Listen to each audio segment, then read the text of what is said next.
አባቴን እወዳለሁ ሉላ እንጂ ማባቴ ለዛ ተሰቀሽ ነው እኮ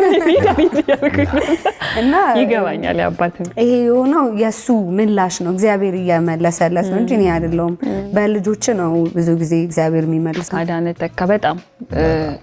ብዙ ነገር ዋጋ የከፈለበትን ነገር በእናንተ የሚያየ ይመስለኛል እሱ ደግሞ አቀባበሉ ዳኒ እንዳነሳው በጣም ነበር ደስ የምትሉት እዚህ ላይ ይታያልና ደስታው ፈገግታው ስትገቢ የነበረው ሞመንቶቹ በሙሉ ሶሻል ሚዲያ ላይ ብዙ ሳይቷቸዋል ምን ያህል ኩራት ሊሰማው እንደሚችል በጆሪ መጣና የኔ ጥሩ ነሽ አለኝ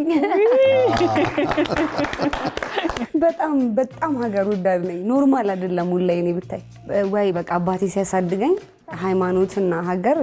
በቃ ማን ደራደርበት ነገር ነው ሩጫም ብትዩ ኳስም ብትዩ ምንም ኢትዮጵያ ያለችበት ነገር በሙሉ እንቅልፍ ብንተኛ ራሱ እንቀሰቀሳለን ተነሽ ምናምን ተነሽ ኢትዮጵያ እኮ እየሮጠሽ ነው ምናምን ነው የሚለን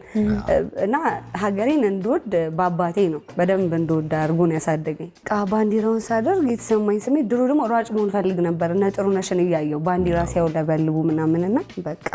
የተሰማኝ ስሜት ልነግራቸው አልችልም ኢቨን አዋርዱ ሲሰጠኝ ወጥቼ መጀመሪያ ያልኩት እኔ ራሴንም አይደለም ያስተዋወቅኩት ኢትዮጵያን ያልኩትና በጣም ነው ደስ የሚል ባይሳካ እንኳን ቦታው ላይ ተገኝቼ ሙዚቃውን ፐርፎርም ማድረግ ቀላል ነገር አይደለምና ለኔ ትልቅ እድል ነው ስለዚህ ሙዚቃዬን በተሳካ ሁኔታ እንዳቀርብ ጸሎት አድርጉልኝ አዎ ያልሽ ነበር ጸሎቱ ተሳካ በደንብ የሁለት አዋርድ ይዘን መጣ ሁለት አዋርድ ብቻም ሳይሆን በአንድ ጊዜ ከፎጣ ወደ ባንዲራ የገባሽበት ሁኔታ ስትመጪ በርዶኝ ፎጣ አድርጌ ነበር የሄድኩት ባንዲራ ይዤ ነበር